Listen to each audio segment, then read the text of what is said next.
তুমি যে আকীদা লালন করে তুমি ইসরায়েলের পক্ষ নাও, তোমার ওই আকীদার মুখে আমি থুতু নিক্ষেপ করি। তুমি যে মানহাজের কথা বলে তুমি মুজাহিদ ভাইদের বিরুদ্ধে অবস্থান নাও, তোমার এই আকীদার উপর মানহাজের উপর আমি থুতু নিক্ষেপ করি। ফাইজলামের একটা জায়গা থাকে, ফাইজলামের একটা সীমা থাকে। এক শ্রেণীর ঘোমটাওয়ালা আছে। ইহুদিদের মধ্যে এখন কেউ শিরিক করে না, বড় আশ্চর্যজনক জিনিস। অর্থাৎ তারা ইহুদিদের মধ্যে আপনি সেখানে এখন কোনো মূর্তি পূজা দেখবেন না, ওদের দেশে কোনো মূর্তি পূজা নাই। আর নিয়মও আছে, যে জাতি মূর্তি পূজা করে না তাদেরকে দ্রুত থামিয়ে দেয়া যায় না। এই জন্য তারা আজ অনেক বেশি শক্তিশালী হয়ে গেছে। তবে অবশ্যই আমরা হামাসের শয়তানের সাথে না। এরা হচ্ছে ইহুদি মদতপুষ্ট, একে তৈরি করেছে ইহুদিরা। ইসরায়েলের মুসলিম হয়ে আপনি মন্দির উদ্বোধন করে দিবেন, পূজাতে আপনি অংশ নিবেন, সেখানে গিয়ে আপনি মাথা ঠোকাবেন, তারপর আপনি মুসলিম না, এটা মুসলিম না। আপনার কারণে আমরা মার খাচ্ছি আজকে, আপনার মতো মুসলিমের কারণে আজকে আমরা মার খাচ্ছি। ফিলিস্তিন যদি মার খাচ্ছে তাহলে ইহুদিদের সাথে মিলেমিশে থাকার কারণে মার খাচ্ছে। কারণ ওদের যেই জিহাদ ইসলাম মুসলমানকে ধ্বংস করে সেই জিহাদ ইসলামী জিহাদ নয়, সেটা খারিজি শিয়া রাফেজিদের জিহাদ। আর বুঝতে কোনো সমস্যা আছে? হ্যাঁ, একটা মেরে দিয়েছো আর সব ধ্বংস করে দিল, এটা ইসলামের জিহাদ নয়। এটা ইসলামের জিহাদ নয়, এটা আত্মহত্যা। এখানে যারা মারা যাবে আত্মহত্যা। আত্মহত্যা হলে কি হয়? জাহান্নাম হয় না জান্নাত হয়? জাহান্নাম হয়। তবে তুমি যে আকীদা লালন করে তুমি ইসরায়েলের পক্ষ নাও, তোমার ওই আকীদার মুখে আমি থুতু নিক্ষেপ করি। তুমি যে মানহাজের কথা বলে তুমি মুজাহিদ ভাইদের বিরুদ্ধে অবস্থান নাও, তোমার এই আকীদার উপর মানহাজের উপর আমি থুতু নিক্ষেপ করি। ফাইজলামের একটা জায়গা থাকে, ফাইজলামের একটা সীমা থাকে। এক শ্রেণীর ঘোমটাওয়ালা আছে, জিহাদের নাম শুনলেই পিছন দিয়ে দৌড় দেয়। হ্যাঁ, এই ইহুদিদের সাথে মুসলিমদের যুদ্ধ হচ্ছে এখন, ওই সময় ইহুদিদের পক্ষ নিয়ে কথা বলে। এরা আমাদেরকে বলে যে এরা খারেজি হয়ে গেছে, এদের আকীদা ঠিক নাই, এদের মানহাজ ঠিক নাই। তুমি যে আকীদা লালন করে তুমি ইসরায়েলের পক্ষ নাও, তোমার ওই আকীদার মুখে আমি থুতু নিক্ষেপ করি। তুমি যে মানহাজের কথা বলে তুমি মুজাহিদ ভাইদের বিরুদ্ধে অবস্থান নাও, তোমার এই আকীদার উপর মানহাজের উপর আমি থুতু নিক্ষেপ করি। ফাইজলামের একটা জায়গা থাকে, ফাইজলামের একটা সীমা থাকে। যখন মুসলিমদেরকে দিনের পর দিন মেরে বোম মেরে হত্যা করে ফেলা হচ্ছে, এখন তুমি তেল আবিবের পক্ষ নাও, ইসরায়েলের পক্ষ নাও, তো লজ্জা করে না তোমার? যারা মুজাহিদ ভাইদের পক্ষে কথা বলে ওখানে গিয়ে তুমি মানুষকে আকীদা ঠিক নাই, মানহাজ ঠিক নাই, ইভেন সালাউদ্দিন আইয়ুবী রাহিমাহুল্লাহ সম্পর্কেও মিথ্যাচার করতে লজ্জা করে না? যে মানুষ তার সারাটা জীবন ঢেলে দিল বাইতুল মুকাদ্দাস বিজয় করার জন্য, তার ব্যাপারেও তুমি প্রশ্ন তুলো। কত নির্লজ্জ তোমরা, লজ্জাহীন একটা সম্প্রদায়। যা নুন খাচ্ছ তার গুণ গাচ্ছ, এই তো আর কি বিষয়টা, এই আর কি। যাদের নুন খাচ্ছ এখন তার গুণ গাচ্ছ। আপনাদের মনে করেন, একটা এক্সাম্পল দিই, মনে করেন যে 71 সালে আমরা বিজয় অর্জন করতে পারি নাই, মনে করেন এখনো পাকিস্তানিরা আমাদেরকে মারতেই আছে, মারতেই আছে, মারতেই আছে। 71 থেকে এখন কত বছর হলো? 53, হ্যাঁ, 50-55। মনে করেন যে বিজয় এখন অর্জিত হয় নাই। আমাদের ওই বাবারা লড়ছিলেন, দাদারা লড়ছিলেন, লড়তে লড়তে লড়তে লড়তে তারা শহীদ হয়ে গেলেন, কিন্তু ওদের আগ্রাসন থামে নাই, ওরা মারতেই আছে, মারতেই আছে, মারতেই আছে। তারপরের জেনারেশন অস্ত্র নিল, তারপরের জেনারেশন অস্ত্র নিল, তারপরের জেনারেশন অস্ত্র নিল, নিতে নিতে নিতে 2023 পর্যন্ত আসলো।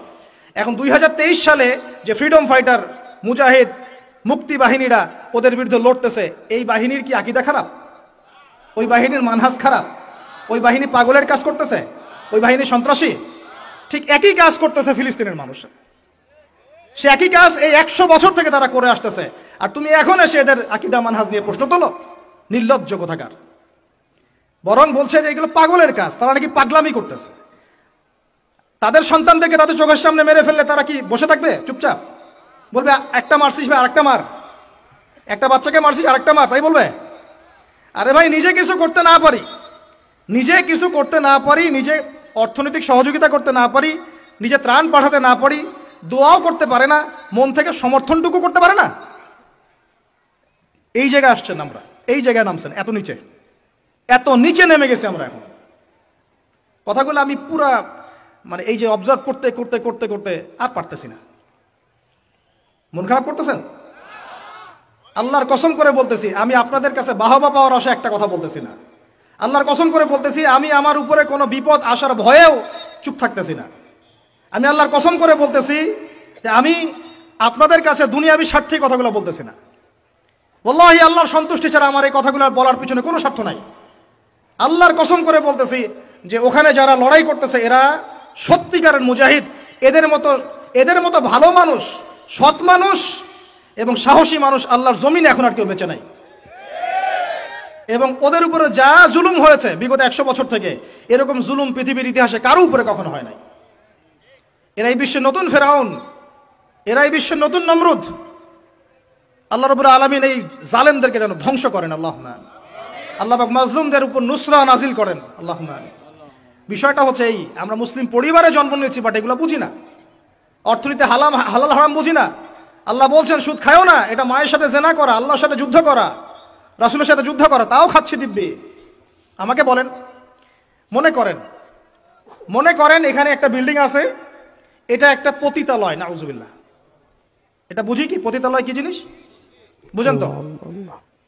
এখন তো সুবহানাল্লাহ এমন যুগ, এক সময় ছেলেরা মেয়েদেরকে হায়ার করে নিয়ে যাইতো রাত কাটানোর জন্য।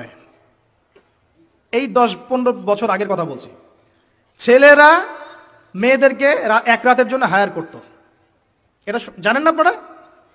এখন কোন যুগ জানেন? আমরা ঢাকা শহরেও থাকি।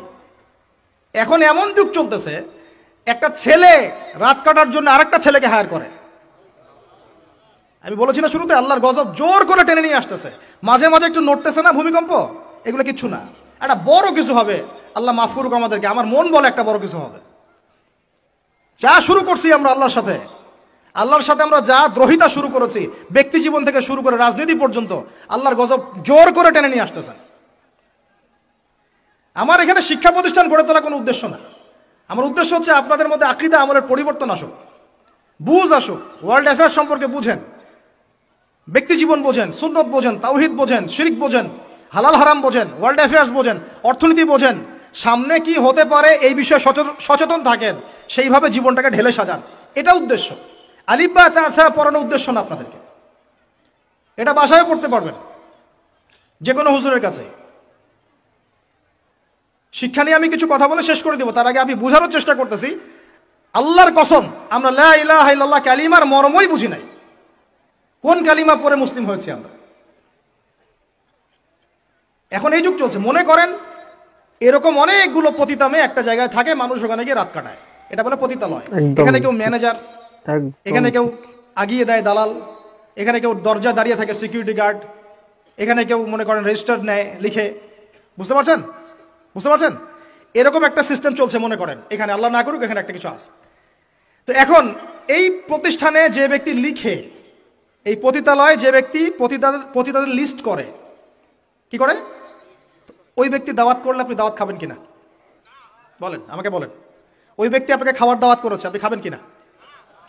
ওখানকার ম্যানেজার, যে ওটা ম্যানেজার, পতিতালয় ম্যানেজার, যে সে ম্যানেজ করে কার পরে কে যাবে, কাস্টমার আসলে ডিল করে, আপনি ওই ম্যানেজারের বাসায় খাবেন কিনা বলেন? আর কেউ আছে ওখানে পতিতা, সে আপনাকে ইনভাইট করেছে, খাবেন কিনা? আর একজন ব্যক্তিকে আপনি স্পষ্ট দেখলেন, সে সেখানে ঢুকলো, কাজ করলো, বের হইলো, ওর বাসায় খাবেন কিনা? এখন হাদিস শোনেন, এবার হাদিস শোনেন। নবী সাল্লাল্লাহু আলাইহি ওয়াসাল্লাম বলেছেন, বলেন সাল্লাল্লাহু আলাইহি ওয়াসাল্লাম, চার শ্রেণীর মানুষকে আমি সমানভাবে অভিশাপ করে গেলাম। আমার সাথে বলেন তো কি বললাম? আরো জোরে বলেন। 4 শ্রেণীর মানুষকে আমি সমানভাবে অভিশাপ করে গেলাম। 1, যে ব্যক্তি সুদ খায়, 2, যে ব্যক্তি সুদ দেয়, 3, যে ব্যক্তি সাক্ষী থাকে, 4, যে ব্যক্তি লিখে রাখে। আর নবীজি বলেছেন 1 দিরহাম সুদ যে খায় সে যেন 36 বার জেনা করলো। এখন বলেন, আপনি সারা জীবন পড়াশোনা করে যে জবটার পিছনে ছুটছেন, আপনার জবটা এর মধ্যে পড়ে কিনা? আমি কি বুঝাতে পারলাম? এরপরেও যদি না বুঝেন, আর কিচ্ছু বলার নাই। ছোট্ট একটা হালাল ব্যবসা করেন, ছোট্ট একটা হালাল কৃষিকাজ করেন, মাথার ঘাম পায়ে ফেলে খান, একটা বই লিখেন, বই লিখে হাদিয়া নেওয়া জায়েজ আছে, সমস্যা নাই। অথবা আপনি মাদ্রাসায় পড়ান, মাদ্রাসায় পড়িয়ে আপনি মাসিক অনারিয়াম নিতে পারবেন, সমস্যা নাই। বা সরকারি কোনো জব করেন, সৎ থাকেন, দুর্নীতি করেন না, ঘুষ খায়েন না, যতটুকু সরকার দিচ্ছে নিয়ে নেন, ব্যাস ঠিক আছে, কোনো সমস্যা নাই। মালের যাকাত আদায় করেন, যার যার হক তাকে তাকে দেন, ইনশাল্লাহ কোনো প্রবলেম নাই। আল্লাহর দোহাই লাগে ভাই সুদের কাছে যায় না। আল্লাহর দোহাই লাগে ভাই কিসের কাছে যায় না? আমার সাথে বলেন, আমরা সুদ থেকে তওবা করতেছি। হে আল্লাহ, আমরা সুদ থেকে তওবা করছি। হে আল্লাহ, আমরা শিরক থেকে তওবা করছি। হে আল্লাহ, আমরা বেদাত থেকে তওবা করছি। আমরা হারাম খাওয়া থেকে তওবা করছি, জেনা থেকে তওবা করছি, আমরা ব্যভিচার থেকে তওবা করছি, বেনামাজি থেকে তওবা করছি, যাকাত না দেওয়া থেকে তওবা করছি, সমস্ত কবিরা গুনাহ থেকে তওবা করছি। অটল থাকতে পারবেন তো ইনশাল্লাহ? যদি ওয়াজ এক কান দিয়ে ঢুকার এক কানে বের করে দেন, আমার এখানে আসাও মূল্যহীন, আপনার এখানে আসাও মূল্যহীন। এই আয়োজনের কোনো মূল্য থাকবে না। বরং কালকে আমাদের মাঠে এই মাটিটা যেখানে বসে আছি আমরা এখন, এই আমার চেয়ারের নিচের মাটি, আপনার বসার স্থানে নিচের মাটি আল্লাহর কাছে অভিযোগ পেশ করবে। এইখানে এই আলোচনা হয়েছিল, তারপরেও তারা সংশোধিত হয় নাই। আর আমার জন্য আরো বড় বিপদ। দোয়া করবেন যেন আমি এই বিপদ থেকে নিজেকে রক্ষা করতে পারি। যা বলেছি তার উপরে নিজেকে আমল করতে হবে। আল্লাহ পাক আমাকে তৌফিক দান করুন, আপনাদের সবাইকে তৌফিক দান করুন। তো শ্রোতা, আপনারা কি শুনলেন? যদি আপনাদের মনে হয় যে আবু তোহা মোহাম্মদ আদনান ভাই কথাগুলো ঠিক বললেন, তো অবশ্যই কমেন্ট বক্সে আপনি জানাবেন আপনার রায়। আর যদি খারাপ বলে থাকেন তবু আপনি জানাবেন। দেশের পরিস্থিতি, কিছু করার নেই। আসসালামু আলাইকুম ওয়া রাহমাতুল্লাহি ওয়া বারাকাতুহু।